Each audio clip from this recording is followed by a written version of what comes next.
नमस्कार, आप देख रहे हैं न्यूज़ 18 इंडिया। आपके साथ मैं हूं रवि ठाकुर। पंजाब के अवैध माइनिंग केस में ईडी ने बड़ी कार्रवाई की है। सीएम चरणजीत सिंह चन्नी के भतीजे की कई घंटे तक पूछताछ चली और उसके बाद गिरफ्तारी हो गई है। ईडी ने भूपेंद्र सिंह हनी को पूछताछ के लिए जालंधर ऑफिस बुलाया था। करीब 7 से 8 घंटे की पूछताछ के बाद ईडी ने भूपेंद्र सिंह को गिरफ्तार कर लिया है। मेडिकल के बाद मोहाली कोर्ट में भूपेंद्र को पेश किया गया है। ईडी की छापेमारी में भूपेंद्र के ठिकानों से कीमती सामान और नकदी की बरामदगी हुई थी। इस छापेमारी में ईडी को करीब 10 करोड़ से ज्यादा की नकदी मिली थी। इसके अलावा 21 लाख रुपए से अधिक का सोना और 12 लाख रुपए की रोलेक्स की घड़ी समेत कई महत्वपूर्ण दस्तावेज भी बरामद किए थे। कांग्रेस ने कहा कि बीजेपी केजरीवाल की चोर दरवाजे से मदद कर रही है। तो आपको बता दें कि किस तरह से पंजाब के अवैध माइनिंग केस में ईडी ने आज बड़ी कार्रवाई की है। सीएम चरणजीत सिंह चन्नी के भतीजे कई घंटे की पूछताछ के बाद उनकी गिरफ्तारी हो गई है। ईडी ने भूपेंद्र सिंह हनी को पूछताछ के लिए जालंधर ऑफिस बुलाया था। 7-8 घंटे की पूछताछ के बाद उन्हें ईडी ने गिरफ्तार कर लिया है। कानून अपना काम करे, सानू कोई इतराज नहीं है, लेकिन मैं कह चुकी हूं कि कानून अपना काम करे, सानू कोई इतराज नहीं। कानून अपना काम करे, सानू कोई इतराज नहीं है, लेकिन मैं कह चुकी हूं कि कानून अपना काम करे, सानू कोई इतराज नहीं। वहीं कांग्रेस नेता प्रियंका गांधी का कहना है कि सरकारी एजेंसियों का दुरुपयोग हो रहा है। विपक्षी दलों को धमकाने के लिए इनका इस्तेमाल हो रहा है। मैंने बहुत बार कहा है कि ये जो एजेंसीज हैं इनका एक मिनट बात कर रही हूँ मैं उनसे, इनका दुरुपयोग हो रहा है। सरकार इनको इस्तेमाल करती है लोगों को धमकाने के लिए। दूसरे जो उनके विपक्ष के नेता हैं उनको उन पर प्रेशर डालने के लिए। तो ये कम से कम चुनाव के वक्त बिल्कुल अलाउड नहीं होना चाहिए। देखिए, ये पॉलिटिकल अरेस्ट है और इलेक्शन में डराने के लिए और तबाह और तंग करने के लिए ये चीजें कर रहे हैं। अगर किसी के ऊपर एक्शन लेना चाहिए था 4 महीने 5 महीने, आज एक दिन में तो कुछ नहीं होगा ना। तो ये पर्पसली कर रहे हैं, डिमोरलाइज करने के लिए कर रहे हैं। भूपेंद्र हनी का नाम लेकर आप 20-25 जगहों पे जाकर के आप रेड करते हो। आपने कोई पैसे पकड़े की वीडियोग्राफी की हो, आपने कहीं दिखाया हो कि ये देखो हमने पैसा इनसे पकड़ा है। आप कहां से पैसा इकट्ठा करके एक जगह इकट्ठा करके दिखा रहे हो? इसका मतलब ये है कि आपने बदलाखोरी की भावना से ये कार्रवाई की है। मैं बस यही कहूंगी, जब केंद्र सरकार पे आंच आती है तब ईडी की जांच आती है। तो आईटी, ईडी, सीबीआई और जो भी उनके एजेंसीज हैं, जिस तरीके से केंद्र सरकार उसका इस्तेमाल कर विपक्षी दल नेताओं को के घरों पे छापे मारती है, स्पष्ट हो जाता है कहीं ना कहीं डर और भय का माहौल है कि कहीं इनके हाथ से सत्ता छूटती तो नहीं जा रही है।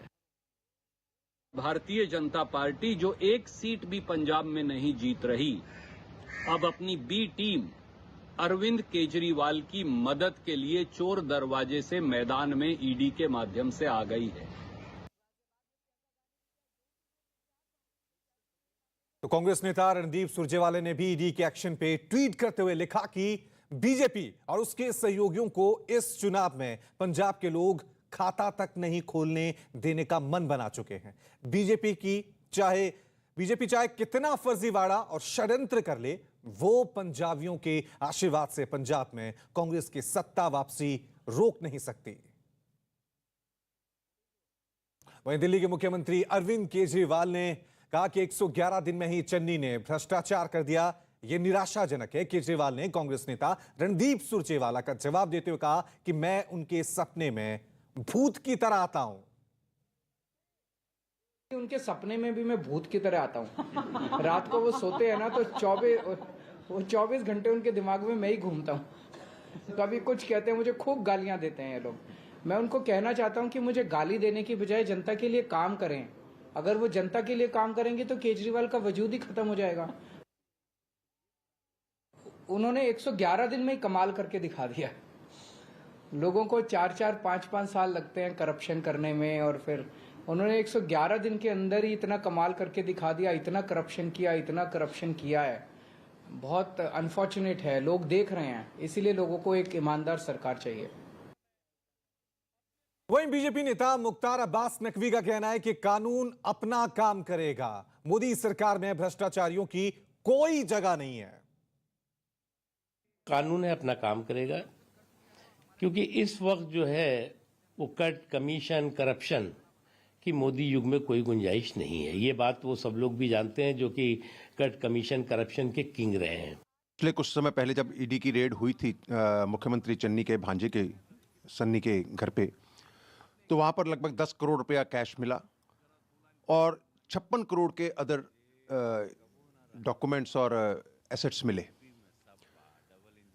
तो जवाबदेही तो बनती है कि 56 करोड़ रुपए के ये एसेट्स कहां से आए और 10 करोड़ कैश कहां से आया। और हम पहले भी कह रहे थे कि इलीगल माइनिंग में मुख्यमंत्री चन्नी सीधे तौर पर इन्वॉल्व है, और वही साबित हो गया। अब कांग्रेस चला रही है, किस बात के लिए चला रही है? वहीं शिरोमणि अकाली दल नेता बिक्रम मजीठिया का कहना है कि हनी के बाद अब चन्नी की बारी है। 3 महीने में मुख्यमंत्री चन्नी ने सिर्फ कमाई की है। देखो, मैंने पहले ये बात सबके आगे रखी थी कि 3 लोगों की कहानी है ये, चन्नी, हनी और मनी। मनी पहले पकड़ा गया, अब हनी पकड़ा गया, अब चन्नी की बारी है। क्योंकि हनी की पहचान सिर्फ ये है कि वो चन्नी का साली का लड़का है, और उसको किस ब्याह पे सीएम सिक्योरिटी दी गई थी। वो जो पैसे कमा रहा था या संभाल रहा है, जो रिकवरी हुई है, वो सारे पैसे चन्नी के हैं, वो हनी के पैसे नहीं है। हनी तो एक उसका एक तरीके से ट्रेजरर है, खजांची है। तो पंजाब मुख्यमंत्री चरणजीत सिंह चन्नी ईडी के चक्रव्यूह में फंसते जा रहे हैं। इस बीच चन्नी गुपचुप तरीके से आधी रात को हिमाचल प्रदेश के माता बगलामुखी पहुंचे और पूजा अर्चना की। रात के करीब 12 बजे से रात के 2 बजे तक बगलामुखी मंदिर में हवन किया गया। मुख्यमंत्री परिवार समेत आए थे। इस दौरान मुख्यमंत्री मीडिया से दूरी उन्होंने बनाकर रखी और किसी भी सवाल का जवाब नहीं दिया।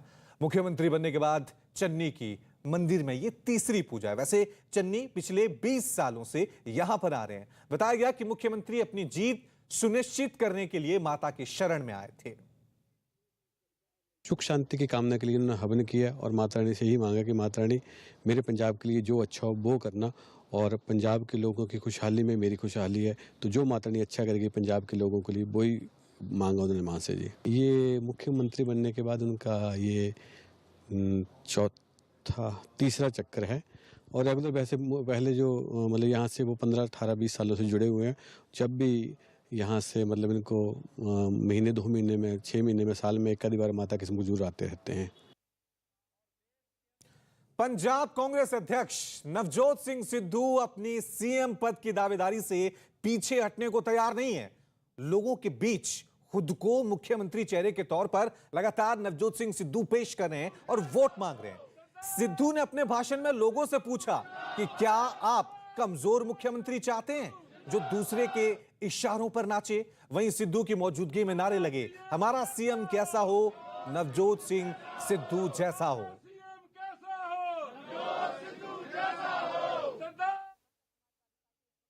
कुछ नहीं चाहते महाराज, ऊपर वाले तो चाहते कोई कमजोर या मुख्यमंत्री होवे ਜਿਹੜਾ ਇਹਨਾਂ ਦੀ ਤਾਲ ਦੇ ਉੱਤੇ ਨੱਚੇ ਤਾਥਾ ਤਈਆ ਫਿਰ ਉੱਤੋਂ ਕਹਿਣ नाच मेरी बोल बोल के पैसा मिलेगा, कहां कदरदान हमारे जैसा मिलेगा। विधानसभा चुनाव प्रचार में कांग्रेस ने भी पूरा जोर लगा दिया। राहुल गांधी गोवा में चुनाव प्रचार कर रहे हैं, डोर टू डोर प्रचार में जुटे हुए हैं, तो प्रियंका गांधी गाजियाबाद के विजयनगर में प्रचार अभियान में जुटी हुई हैं। प्रियंका का कहना है कि वो जनता के मुद्दों पर चुनाव लड़ रही हैं।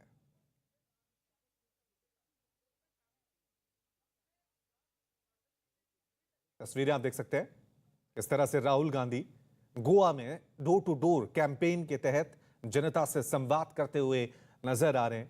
गोवा में राहुल गांधी चुनाव प्रचार कर रहे हैं कांग्रेस पार्टी के लिए और अपने इस चुनाव प्रचार के दौरान वो लोगों के घर जाकर जनता से संवाद कर रहे हैं। ये देखिए, एक घर में राहुल गांधी वहां पर गए और उनके पूजा घर में राहुल गांधी पहुंचे। वहां पर राहुल गांधी ने पूजा अर्चना भी की। और दूसरी तरफ देखिए, राहुल गांधी की बहन प्रियंका गांधी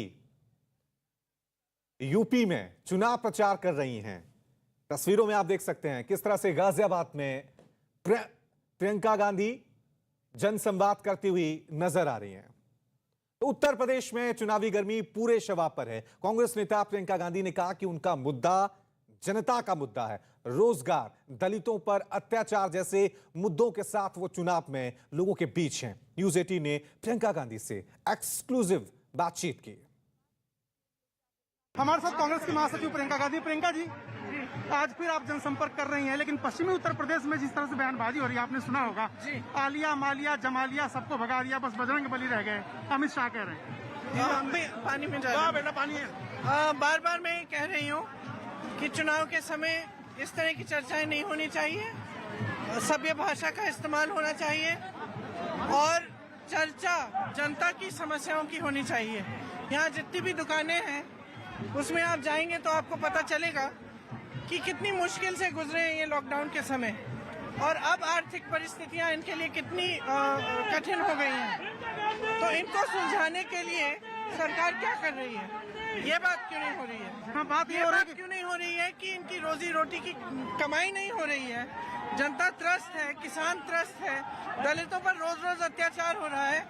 इसको रोकने का क्या काम है? मुख्यमंत्री मैं कह रही हूँ कि चुनाव के समय ये बात होनी चाहिए। मुख्यमंत्री तो कह रहे हैं 10 तारीख को बाद सबकी गर्मी उतर जाएगी। देखिए, ये गर्मी और चर्बी की बात पता नहीं, मुझे समझ में नहीं आती कि क्यों कर रहे हैं। हम कर रहे हैं भर्ती की बात। हम कह रहे हैं कि हम भर्ती करवाएंगे। हमने उसका पूरा खाका तैयार किया है। हम नौजवानों को कह रहे हैं कि 12 लाख खाली पद पड़े हुए सरकार में जो 5 सालों से आपको दिए नहीं है। हम कह रहे हैं कि हम उनको भरवाएंगे। हमने पूरा खाका तैयार करके दिखाया है कि हम कैसे करेंगे ये काम, किस तरह से नौजवानों को मदद करेंगे रोजगार के लिए। कल आप एक युवा, बातें क्यों नहीं हो रही है? मैडम, कल आप जैन से, अखिलेश से मिली, क्या उसका संदेश? भैया बस गलत कर रहे हो ना, खत्म करने दो। लास्ट जी मैम, क्या संदेश जैन से उनसे मिली? आगे आने वाले दिनों के लिए कुछ है क्या संकेत? कोई संदेश नहीं है। तो ये तो हमारी संस्कृति है कि सबके साथ अच्छी तरह से व्यवहार होना चाहिए। उन्होंने नमस्ते किया, हमने नमस्ते किया, अच्छा लगा। हम सब अपना काम कर रहे हैं। कितनी सीटें मिलेंगी? हाँ, सीटें कितनी मिल रही हैं बताएंगे। अब घूम रहे हैं सब जगह। ये थी प्रियंका गांधी जो कह रही थी कि वो गर्मी और चर्बी की बात नहीं करती, वो विकास और शिक्षा, रोजगार की बात करती हैं। चलिए खबरों में आगे बढ़ते हैं। हम सभी को एक प्रेरणा की आवश्यकता होती है जो हमें सर्वश्रेष्ठ प्राप्त करने के लिए प्रोत्साहित करती है। हमारी पहल बायजूस यंग जीनियस में हमारे पास विभिन्न क्षेत्रों के कुछ महान सितारे आए जो बच्चों के लिए प्रेरणा थे। इस हफ्ते हमारे साथ जुड़े राष्ट्रीय बैडमिंटन कोच पुलेला गोपीचंद और शूटर अंजलि भागवत।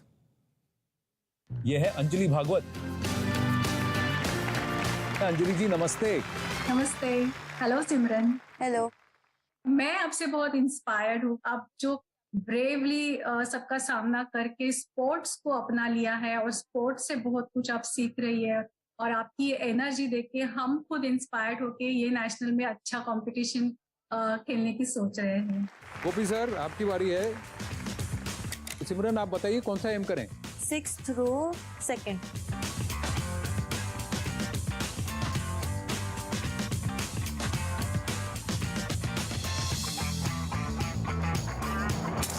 अरे वाह, 6 कॉलम तो पकड़ लिया आपने। गोपी सर ये एक शूटिंग वूटिंग भी आप कर रहे हैं क्या? नहीं, कोई प्राइज मिल जाएगा क्या? एक चीज मैं गोपी सर आपसे जानना चाहूंगा, क्योंकि आप पैरा एथलीट्स को ट्रेन भी करते हैं, उनमें क्या बहुत स्पेशल है? जो मेरे स्टूडेंट्स है और जो मैंने बाहर भी देखा है, इनका ना एक बाहर का जो फेज होता है वो एक रहता है, एक अंदर एक स्ट्रीक रहता है, वो कॉन्फिडेंस का रहता है और एक नॉटीनेस का भी रहता है। सबके आंख में एक चमक भी रहती है। क्योंकि मुझे ऐसा लगता है कि स्पेशली जो एथलीट्स बने हैं उनको उनके चैलेंजेस से ऊपर उठने की एक प्रेरणा और आदत सी हो गई है। नॉर्मली क्या है कि एज ए कोच आपको क्या लगता है कि आप हाथ मार लो, पैर मार लो, चले, बट इसने जो सीखा है वो अपने आप में सीखा होगा, किसी ने बोला होगा बट डायरेक्शनली, बट इसका जो माइंड है वो अपने आप में एक रास्ता ढूंढ रहा है. So they actually find out a way of coming out of challenges, and that makes them inherently very smart